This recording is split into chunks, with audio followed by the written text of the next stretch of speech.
So good morning guys. तो चलिए start करते हैं आज के यानी कि 10 मई के इंपॉर्टेंट करंट अफेयर्स को।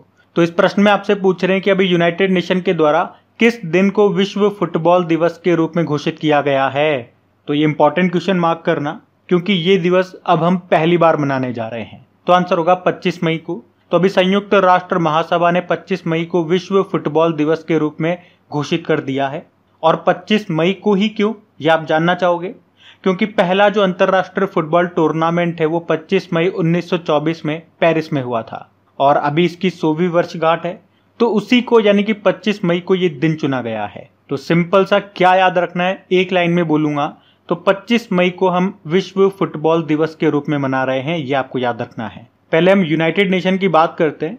तो स्थापना होती है 24 अक्टूबर 1945 में। हेडक्वार्टर है न्यूयॉर्क में और सेक्रेटरी जनरल है एंटोनियो गुतेरेस, जो कि पुर्तगाल से हैं। अब यहाँ पे ये मत सोचना कि फुटबॉल से संबंधित करंट अफेयर्स के प्रश्न मैं आपको रिवाइज कराऊंगा, वो तो पिछले 2 दिन से मैं आपको करा ही रहा हूँ। लेकिन आज कुछ हटके रिवाइज कराऊंगा। आज मैं ऐसे दिवस आपको रिवाइज करवाऊंगा जो हमने बिल्कुल रिसेंटली मनाने शुरू किए हैं, एक आध साल से ही। तो लगभग 16-17 दिवस मैं आपके लिए लेकर के आया हूँ, तो ध्यान से सुनना।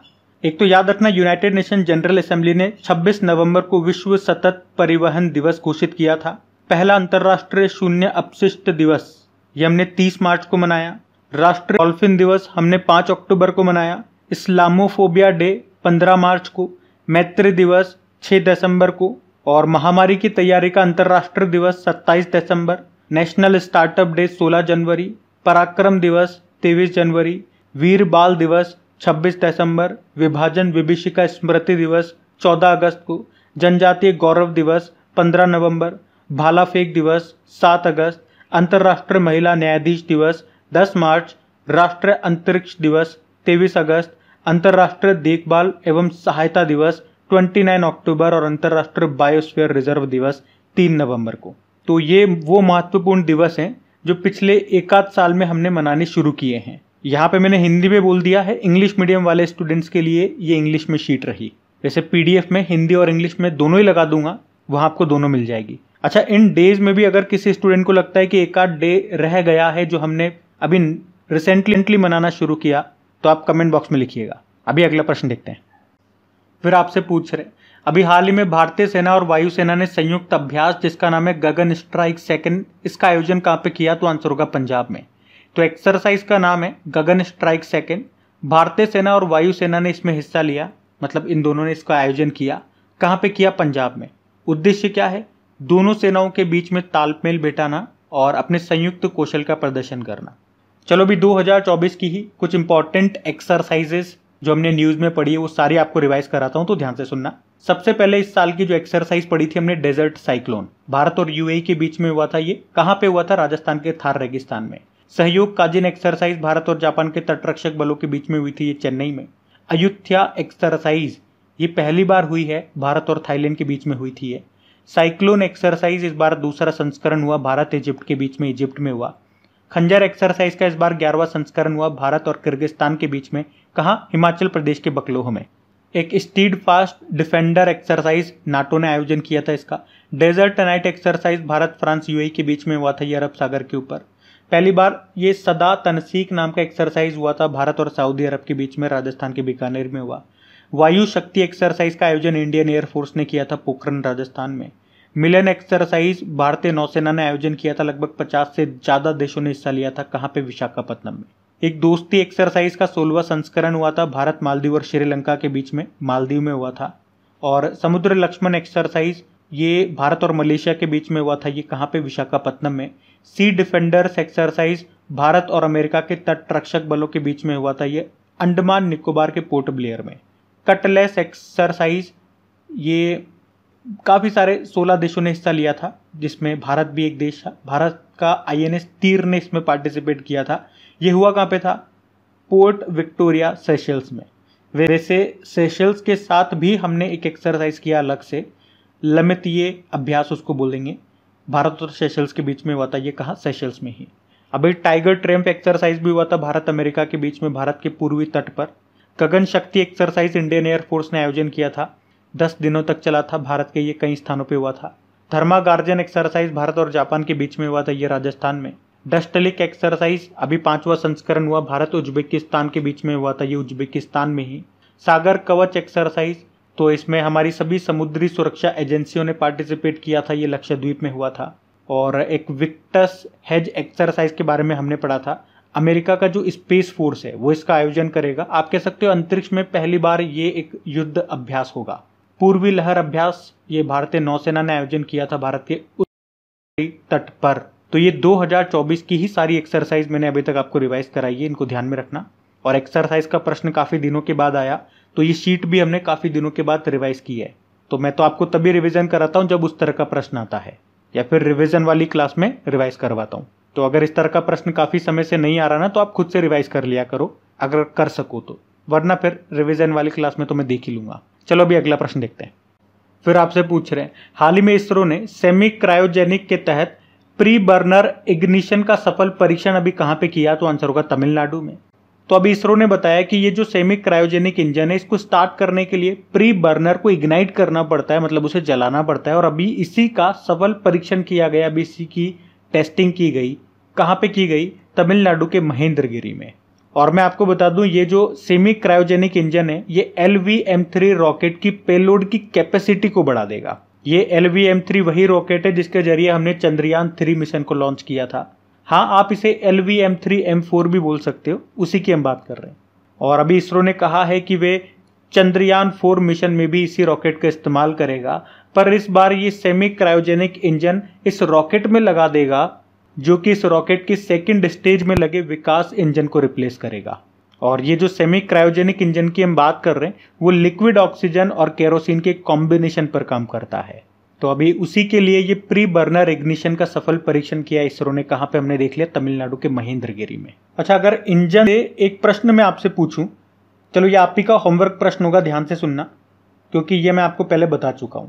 अभी दुनिया का पहला 3D प्रिंटेड रॉकेट इंजन को किसने बनाया था?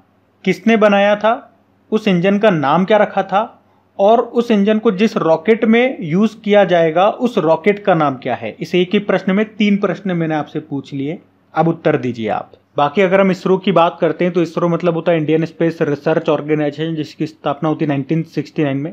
हेडक्वार्टर बंगलुरु में हो गया, और इसके चेयरमैन कौन है? S सोमनाथ। इनकी अभी ऑटोबायोग्राफी आई थी, उसका नाम है नीलावु कुदीचा सिम्हांगल। और अभी इन्हें KPP नाम्बियार पुरस्कार भी मिला था। और इसरो का मोटो क्या होता है? Space technologies in service of human kind. और ये भी थोड़ा सा ध्यान में रख लेना, अभी इसरो को चंद्रयान-3 के लिए ये 3 तरह के अवार्ड मिले थे, तो मैंने यहाँ पे तीनों लिख दिए हैं, इन्हें भी पढ़ लेना, एक बार ध्यान में रखना। अगला प्रश्न हम देखते हैं। फिर आपसे पूछ रहे हैं, अभी हाल ही में स्कॉटलैंड के फर्स्ट मिनिस्टर कौन बने हैं? तो आंसर होगा जॉन स्विनी। देखो, स्कॉटलैंड में प्रधानमंत्री या प्रेसिडेंट नहीं बोलते, वहां स्कॉटिश गवर्नमेंट का जो प्रमुख होता है उसे फर्स्ट मिनिस्टर बोला जाता है। तो याद रखना भी, स्कॉटलैंड के नए फर्स्ट मिनिस्टर बन गए हैं जॉन स्विनी।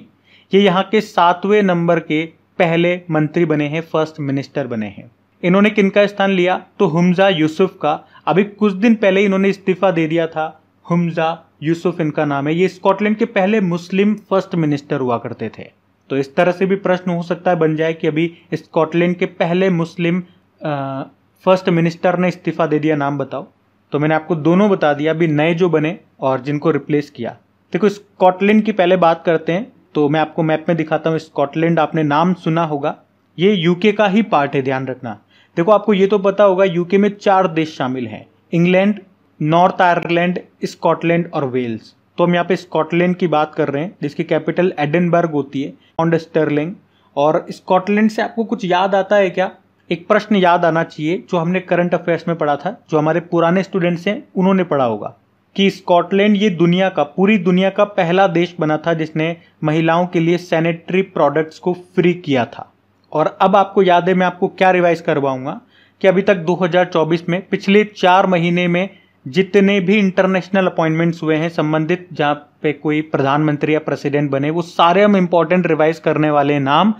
और ये शीट में आपको पहले भी कई बार रिवाइज करवा चुका हूं, तो अब आपको ये याद होने लगी होगी, तो मेरे साथ साथ बोलना, आपका फिर से रिवीजन होगा। और बोलोगे तभी चीजें आपको याद होंगी।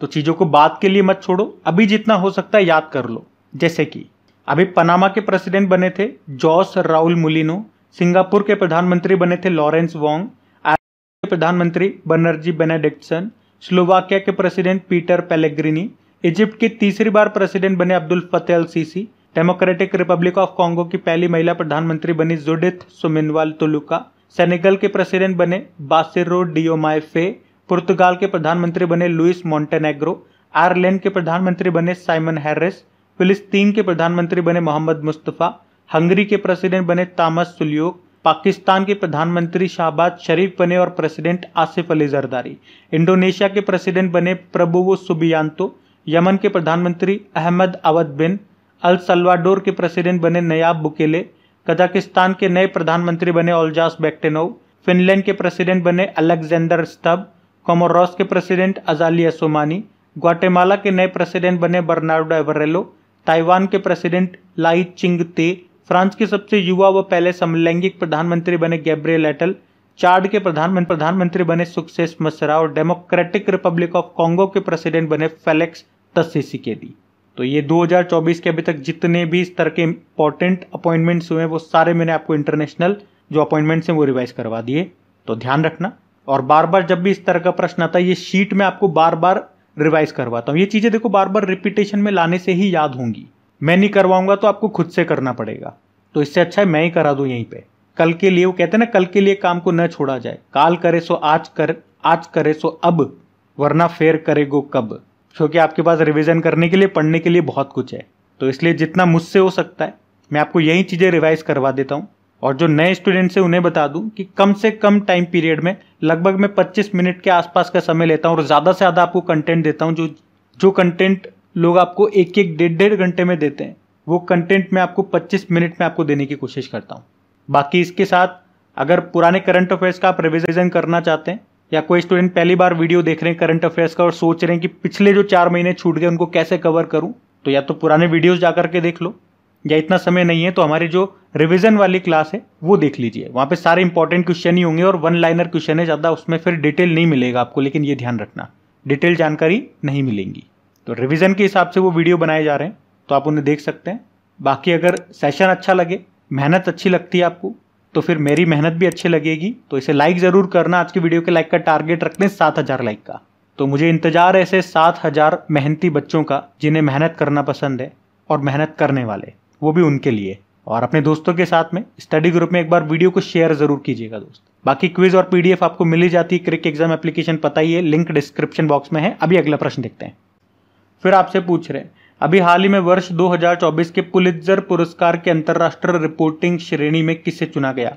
तो आंसर होगा न्यूयॉर्क टाइम्स। देखो ये जो पुलित्जर पुरस्कार है, याद रखना ये पत्रकारिता के क्षेत्र में दिया जाता है। पत्रकारिता के क्षेत्र में सबसे प्रतिष्ठित पुरस्कार इसे माना जाता है। अभी 2024 के लिए इसकी घोषणा की गई है। कौन देता है? अमेरिका की जो कोलंबिया यूनिवर्सिटी है वो देता है। पहली बार 1917 में दिया गया था और ये अलग अलग कैटेगरियों में दिया जाता है। देखो, और इसमें जो सबसे इंपॉर्टेंट कैटेगरी है वो ये है अंतर्राष्ट्रीय रिपोर्टिंग कैटेगरी। अभी इसमें दिया गया न्यूयॉर्क टाइम्स को। आपको याद हो तो पिछले साल भी हमने जब ये प्रश्न पढ़ा था तब भी मैंने आपको बताया था कि अंतर्राष्ट्रीय रिपोर्टिंग कैटेगरी में ये दिया गया न्यूयॉर्क टाइम्स को ही। और बीच में एक एग्जाम भी हुआ था, वहां पे ये प्रश्न ही पूछा गया था इसी कैटेगरी का। तो मैंने कहा ना इंपॉर्टेंट कैटेगरी है। वैसे और भी कई कैटेगरी है, आप लोग जानना चाहो तो मैंने यहाँ पे लिस्ट लगा दी है। हिंदी और इंग्लिश दोनों में लिस्ट लगा रहा हूँ, तो दोनों में आप देख लेना वीडियो को पॉज करके। अच्छा, कंफ्यूज मत होना, ये पुलित्जर पुरस्कार है और एक प्रिट्जकर पुरस्कार होता है, मिलते जुलते नाम है, इसलिए आप कंफ्यूज हो जाओ तो मैं आपको यहीं पे बता रहा हूँ। ये जो प्रिट्जकर पुरस्कार है ना, ये तो आर्किटेक्चर का नोबेल पुरस्कार कहा जाता है। वास्तुकला यानी कि आर्किटेक्चर की फील्ड में दिया जाता है। और 2024 का ये है, किसे मिला हम पढ़ चुके हैं, रिकेन यामामोटो को मिला था जो जापान के हैं। और क्या ये पुरस्कार किसी भारतीय को भी मिल चुका है? तो आंसर होगा यस। तो उन भारतीय का नाम है बालकृष्ण दोषी। तो ये भी ध्यान रखना। देखो आज मैं काफी सारे प्रश्नों का आपको रिवीजन करा रहा हूँ, जैसे मिलिट्री एक्सरसाइज करा दिया, अभी आगे ऑपरेशन से संबंधित एक प्रश्न आएगा, वहां पे भी कुछ इंपॉर्टेंट ऑपरेशन रिवाइज कराऊंगा। तो इसीलिए आज मैं अवार्ड्स का आपको रिवीजन नहीं करवा रहा हूँ, वरना वीडियो को ज्यादा ही लेंथी हो जाएगा। और वैसे भी अवार्ड्स हम कई बार रिवीजन कर चुके हैं अभी कुछ दिनों में, तो आज अवार्ड्स का रिवीजन हम स्किप करते हैं और अगला प्रश्न देखते हैं। फिर आपसे पूछ रहे हैं, अभी हाल ही में विश्व थैलेसीमिया दिवस कब मनाया गया? तो आंसर होगा 8 मई को। थैलेसीमिया ये रक्त संबंधित एक रोग है, यानी कि ब्लड डिसऑर्डर है। ये अनुवांशिक रोग है, यानी कि एक जनरेशन से दूसरे जनरेशन में फैलता है। क्या होता है इसमें? तो इसमें रोगी के लाल रक्त कोशिकाएं यानी कि आरबीसी नहीं बन पाती है और उस कारण से पर्याप्त हीमोग्लोबिन भी नहीं बन पाता। हीमोग्लोबिन क्या करता है? हमारे शरीर में ऑक्सीजन का परिवहन का काम करता है। तो अगर आरबीसी नहीं बनेंगी पर्याप्त मात्रा में तो फिर खून की कमी हो जाएगी, यानी कि एनीमिया नामक बीमारी हो जाती है और फिर रोगी को जीवित रहने के लिए हर दूसरे तीसरे सप्ताह के बाद रक्त चढ़ाने की आवश्यकता होती है। पहली बार इस दिवस को 1994 में मनाया गया था।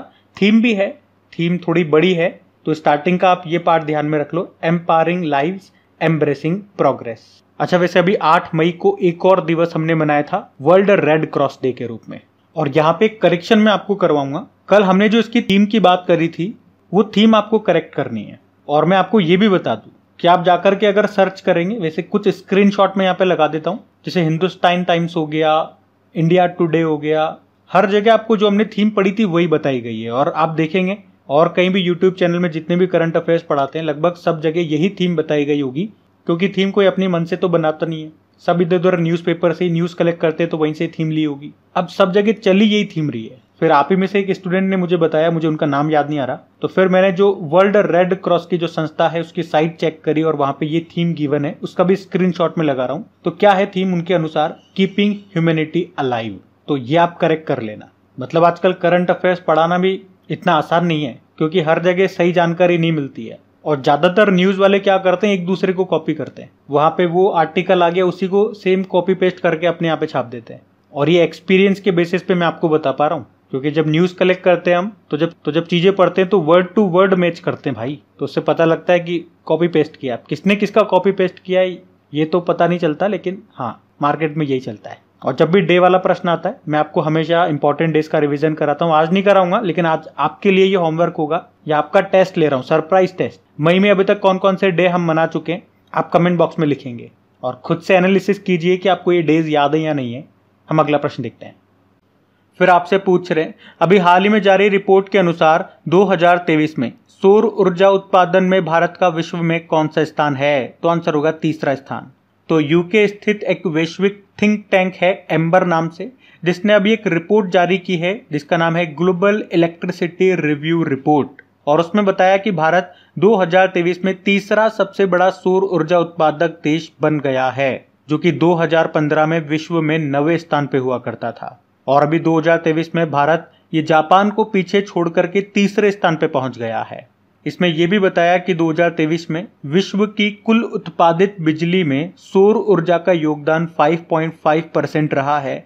वहीं अगर भारत के रेस्पेक्ट में बात करेंगे, यानी कि 2023 में भारत की कुल उत्पादित बिजली में सौर ऊर्जा का योगदान 5.8% रहा है। और इसी में यह भी बताया कि 2023 में सौर ऊर्जा उत्पादन क्षमता कोयले की तुलना में दोगुनी रही है, यानी कि ट्वाइस। तो भारत तो विश्व में इस मामले में सौर ऊर्जा उत्पादन के मामले में 2023 में तीसरे स्थान पे आ गया, जापान को पीछे छोड़ करके। पहले और दूसरे स्थान पे कौन है? तो पहले पे चाइना को बताया गया और दूसरे पे अमेरिका को बताया गया। अब यहाँ पे मैं आपको सौर ऊर्जा से संबंधित कुछ प्रश्न रिवाइज करवा रहा हूँ। अच्छा, इसी तरह से एक और रिपोर्ट अभी आई थी जिसको यूनाइटेड नेशन के इंटरनेशनल ऑर्गेनाइजेशन फॉर माइग्रेशन ने जारी किया था और उसमें बताया कि $100 बिलियन से ज्यादा रेमिटेंस पाने वाला पहला देश अभी कौन सा बन गया? तो आंसर होगा भारत। ये इंपॉर्टेंट प्रश्न था, वैसे हम पढ़ चुके हैं इसे, लेकिन इंपॉर्टेंट है तो एक बार मैंने आपको फिर से रिवाइज करा दिया। अभी यहाँ पे तो मैं आपको क्या रिवाइज कराऊंगा? सौर ऊर्जा, सोलर एनर्जी से संबंधित कुछ महत्वपूर्ण प्रश्न कराऊंगा रिवाइज। ये सभी वो प्रश्न है जो हमने करंट अफेयर्स में पढ़े हैं ऑलरेडी, लेकिन एक साथ में इनको लेकर के आपको रिवाइज करवा रहा हूँ। जैसे कि देखो, अगर पूछे कि भारत का पहला सौर ऊर्जा संचालित गांव कौन सा है, तो गुजरात का मोढेरा गांव है। और दिल्ली एयरपोर्ट ये बना था पूरी तरह से हाइड्रो और सौर ऊर्जा से चलने वाला भारत का पहला एयरपोर्ट। दिल्ली एयरपोर्ट मतलब इंदिरा गांधी इंटरनेशनल एयरपोर्ट की बात हो रही है। देश का पहला सोलर रूफटॉप सिस्टम का उद्घाटन कहां पे किया गया? गुजरात के गांधीनगर में। दुनिया का सबसे बड़ा फ्लोटिंग सोलर पावर प्लांट ये बनेगा मध्य प्रदेश के खंडवा जिले में, जो नर्मदा नदी है वहां पे, जो ओमकारेश्वर बांध है वहां पे। और देश का पहला सोलर सिटी ये बना मध्य प्रदेश का सांची। दीव जो है ये दिन के दौरान पूरी तरह से सौर ऊर्जा से चलने वाला भारत का पहला शहर बना था। मुख्यमंत्री सौर मिशन को शुरू किया था मेघालय ने। और भारत की पहली ग्रीन सोलर पावर फैक्ट्री बनेगी उत्तराखंड में, बनाएगा इसको कौन? Luminous power technology. प्रधानमंत्री कुसुम योजना को कब शुरू किया गया था? फरवरी 2019 में। और भारत का पहला सोलर साइकिलिंग ट्रैक बना ये हैदराबाद में, लंबाई जिसकी 23 किलोमीटर है। आपके लिए एक होमवर्क प्रश्न है कि अभी मोदी जी ने या भारत सरकार ने भी कौन सी एक योजना शुरू की थी जिसके तहत 300 यूनिट बिजली मुफ्त दी जाएगी? उस योजना का नाम मैं आपसे पूछ रहा हूं, बताइए, जब तक हम अगला प्रश्न देखते हैं। फिर आपसे पूछ रहे हैं, अभी हाल ही में इंडियन एयरफोर्स ने उत्तराखंड में जंगल की आग से निपटने के लिए अभी कौन सा ऑपरेशन चलाया? तो आंसर होगा बाम्बी बकेट ऑपरेशन। तो अभी उत्तराखंड के जंगलों में आग लग गई, फिर से आपको बताएं, और इसे बुझाने के लिए इंडियन एयरफोर्स ने ऑपरेशन बाम्बी बकेट शुरू किया, जिसमें इंडियन एयरफोर्स ने कौन सा हेलीकॉप्टर इस्तेमाल किया? MI-17V5। और इन हेलीकॉप्टरों का इस्तेमाल करके इंडियन एयरफोर्स ने आग बुझाने के लिए उन पर पानी डाला, लगभग 17,700 लीटर पानी डाला। तो अगर आपसे पूछे कि इंडियन एयरफोर्स का जो ये बाम्बी बकेट ऑपरेशन है, इसका संबंध किससे है? उत्तराखंड में लगी जंगलों की आग को बुझाने से। अब यहाँ पे कुछ इंपॉर्टेंट ऑपरेशंस मैं आपको रिवाइज कराऊंगा, ध्यान से सुनना। एक ऑपरेशन करुणा आपको याद होगा, ये मोचा चक्रवात प्रभावित म्यांमार की सहायता के लिए भारत ने शुरू किया था ऑपरेशन करुणा। ऑपरेशन गंगा याद है, यूक्रेन में फंसे भारतीयों को वापस लाने के लिए चलाया था। ऑपरेशन देवी शक्ति की बात करें तो अफगानिस्तान में फंसे भारतीयों को वापस लाने के लिए चलाया था। ऑपरेशन दोस्त तुर्की और सीरिया में जो भूकंप आया था वहां पे मदद के लिए चलाया था। ऑपरेशन कावेरी की बात करें तो युद्धग्रस्त सूडान से अपने नागरिकों को निकालने के लिए चलाया था। ऑपरेशन मेघदूत 1984 में सियाचिन में विजय पाने के लिए चलाया था। Operation all out Jammu Kashmir में आतंकवादियों को मारने के लिए चलाया। ऑपरेशन पोलो हैदराबाद को भारत में मिलाने के लिए चलाया था 1948 में। और ऑपरेशन ध्वस्त ये नेशनल इन्वेस्टिगेशन एजेंसी ने चलाया था देश भर में आतंकवादियों, गैंगस्टरों और ड्रग तस्करों के नेटवर्क को खत्म करने के लिए। ऑपरेशन राहत यमन युद्धगृह में भारतीयों और दूसरे देशों के नागरिकों को यमन से बचाने के लिए वापस लाने के लिए चलाया था। एक ऑपरेशन अजय आपको याद होगा, भारत ने इजराइल से अपने नागरिकों को निकालने के लिए चलाया था जब हमास और इजराइल का युद्ध चल रहा था। ऑपरेशन चक्र 2 की बात करें तो ये सीबीआई ने चलाया था वित्तीय धोखाधड़ी को रोकने के लिए। ऑपरेशन अमृत की बात करें तो केरल ने चलाया था राज्य में एंटीबायोटिक्स का जो दुरुपयोग हो रहा है उसको रोकने के लिए। ऑपरेशन आहट आरपीएफ ने चलाया था महिलाओं और बच्चों की तस्करी को रोकने के लिए। उसी तरह से ऑपरेशन उपलब्ध ये भी आरपीएफ ने, रेलवे प्रोटेक्शन फोर्स ने चलाया था रेलवे टिकट की कालाबाजारी को रोकने के लिए। ऑपरेशन सर्द हवा गर्म हवा आप जानते ही हो, बीएसएफ ने चलाया था। ये प्रश्न एग्जाम में पूछा गया था इसलिए मैंने यहाँ पे डाल दिया। राजस्थान में पाक सीमा से जो घुसपैठ होती है उसको रोकने के लिए। उसके अलावा ऑपरेशन सर्वशक्ति पढ़ा था हमने, भारतीय सेना ने आतंकवादियों को समाप्त करने के लिए जम्मू कश्मीर में ये चलाया था। ऑपरेशन सर्प विनाश के तर्ज पर चलाया था, ये भी ध्यान में रखना। और ऑपरेशन इंद्रावती हेती से भारतीयों को निकालने के लिए चलाया था, वहां पे हिंसा फैली थी। और ऑपरेशन कामधेनु भी याद रखना, जम्मू कश्मीर पुलिस ने इसको चलाया था मवेशी तस्करी को रोकने के लिए, उस पर रोक लगाने के लिए। तो ये कुछ इंपॉर्टेंट 20-21 ऑपरेशन मैंने आपको रिवाइज करा, इनको ध्यान में रखना। अगला प्रश्न देखते हैं। फिर आपसे पूछ रहे हैं, अभी हाल ही में पवन ऊर्जा स्टेशनों के लिए अदानी ग्रीन एनर्जी के साथ 20 साल का बिजली समझौता किसने किया? तो आंसर होगा श्रीलंका ने। तो अभी श्रीलंका ने अदानी ग्रीन एनर्जी के साथ बिजली समझौता किया है। मतलब अदानी ग्रीन एनर्जी श्रीलंका में 2 विंड पावर स्टेशन बनाएगा जिससे बिजली का उत्पादन होगा। और ये कौन सी बिजली होगी, कौन सी एनर्जी होगी? Renewable energy, green energy. क्योंकि विंड एनर्जी तो एक ग्रीन एनर्जी है ना, मतलब अक्षय ऊर्जा है। और इसके लिए दोनों के बीच में 20 सालों के लिए पावर परचेज एग्रीमेंट हुआ है। तो इस एग्रीमेंट के अनुसार श्रीलंका अदानी कंपनी को 1 किलोवाट आवर एनर्जी के बदले 8.26 सेंट का भुगतान करेगी। तो इस प्लांट को बनाने के लिए कंपनी $442 मिलियन यानी कि लगभग 367 करोड़ रुपए का निवेश करेगी श्रीलंका में। देखो श्रीलंका की बात करें तो इसकी जो कमर्शियल कैपिटल है वो कोलंबो होती है और यहाँ पे आपको एशियन क्रिकेट काउंसिल का हेडक्वार्टर मिल जाएगा। एडमिनिस्ट्रेटिव कैपिटल श्री जयवर्धनेपुरम कोट्टे है, करेंसी है श्रीलंकन रुपी और प्रेसिडेंट है रनिल विक्रमसिंघे और प्रधानमंत्री हैं दिनेश गुणवर्धने। और आपको अगर याद हो तो हमने पढ़ा था कि श्रीलंका के जो पूर्व प्रेसिडेंट है गोतबाया राजपक्षे, अभी उन्होंने एक बुक लिखी है, वो बुक इंपॉर्टेंट रहेगी, नाम है द कॉन्स्पिरेसी। वैसे भारत और श्रीलंका के बीच में एक स्ट्रेट है जिसे पाक जल डमरू मध्य या पाक स्ट्रेट कहते हैं। भारत और श्रीलंका के बीच में 2 एक्सरसाइज होती है, मित्र शक्ति और स्लाइनेक्स नाम की एक्सरसाइज। तो ये भी ध्यान में रखना। अगला प्रश्न देखते हैं। फिर आपसे पूछ रहे हैं, अभी मई 2024 में भारत और भूटान के बीच में 5वीं संयुक्त सीमा शुल्क समूह की बैठक ये कहाँ पे हुई? तो आंसर होगा लद्दाख में। तो संयुक्त सीमा शुल्क समूह की बैठक हुई, अभी 5वें नंबर की हुई, भारत और भूटान के बीच में हुई है। कहाँ पे? लद्दाख में। अभी 6 और 7 मई 2024 को हुई थी। और इस बैठक का आयोजन करने का मुख्य उद्देश्य था दोनों देशों के बीच सहयोग को बढ़ावा देना। और लद्दाख की बात करें तो कैपिटल होती है लेह। यहाँ के लेफ्टिनेंट गवर्नर यानी कि उपराज्यपाल कौन है? बीडी मिश्रा। यहाँ का राजकीय पशु अभी बना था स्नो लेपर्ड, हिम तेंदुआ। आप यहाँ पे बताएंगे अभी किस देश ने स्नो लेपर्ड को, हिम तेंदुए को अपना नेशनल एनिमल बनाया था? वो सेंट्रल एशियन कंट्री है एक, नाम बताओ उसका क्या है? वैसे अभी लद्दाख में राजकीय पक्षी बना था काले गर्दन वाली क्रेन। और आपको याद हो तो भारत का पहला डार्क नाइट स्काई रिजर्व यहीं पे बनेगा लद्दाख में। तो गाइज ये था आज का आपका करंट अफेयर्स का सेशन। अगर आप में से कोई वीडियो पहली बार देख रहे हैं स्टूडेंट, तो प्लीज़ कमेंट करके ज़रूर बताइएगा आपको सेशन कैसा लगा, आपका एक्सपीरियंस जरूर शेयर कीजिएगा, ताकि इससे मुझे भी ये पता लगे कि आप कौन कौन वीडियो को पहली बार देख रहे हैं और आपको कैसा लगा। बाकी चलो अभी कल के करंट अफेयर्स का मैं आपको क्विक रिवीजन करा दूं, फिर हम सेशन एंड करते हैं। तो अब हम 8 मई के इंपॉर्टेंट करंट अफेयर्स का क्विक रिवीजन करेंगे। तो पहला प्रश्न पूछ रहे हैं अभी किस बैंक ने एनआरआई कस्टमर्स के लिए यूपीआई सुविधा शुरू की? तो आंसर होगा आईसीआईसीआई बैंक। फिर पूछा वर्ल्ड रेड क्रॉस डे कब मनाया? 8 मई को। फिर पूछा अभी भारतीय क्षेत्रों को दर्शाने वाला 100 रुपए का नोट किसने जारी किया? नेपाल ने। फिर पूछा अभी हाल ही में खोजी गई समुद्री टार्डिग्रेड की नई प्रजाति का नाम किनके नाम पर रखा गया? चंद्रयान 3। फिर पूछा अभी रिपोर्ट आई उसके अनुसार प्रवासी देशवासियों से $100 बिलियन से अधिक प्राप्त करने वाला पहला देश कौन सा बन गया? भारत। फिर पूछा अभी किस राज्य में स्कूल ऑन व्हील्स पहल शुरू हुई? तो मणिपुर। फिर पूछा माइंड ग्रो टेक्नोलॉजीज के द्वारा लॉन्च भारत का पहला वाणिज्यिक उच्च प्रदर्शन वाला चिप कौन सा है? Secure IoT। फिर पूछा अभी भारतीय अमेरिकी अंतरिक्ष यात्री सुनीता विलियम्स ये तीसरी बार किसके सहयोग से अंतरिक्ष के लिए उड़ान भरेगी? तो आंसर होगा बोइंग कंपनी। फिर पूछा दुनिया की पहली CNG मोटरसाइकिल लॉन्च करने की घोषणा किसने की है? बजाज ऑटो ने। और आखिरी प्रश्न पूछा आयुष मंत्रालय में निदेशक बन गए कौन? सुबोध कुमार। चलो अभी कल का होमवर्क प्रश्न देखते हैं और सेशन एंड करते हैं। तो कल के वीडियो में पूछा था हैती से भारतीयों को बचाने के लिए भारत सरकार ने भी कौन सा ऑपरेशन शुरू किया था? तो आंसर होगा ऑपरेशन इंद्रावती। आप सभी ने प्रश्न का बिल्कुल सही उत्तर दिया। अब ये आज का आपका होमवर्क प्रश्न।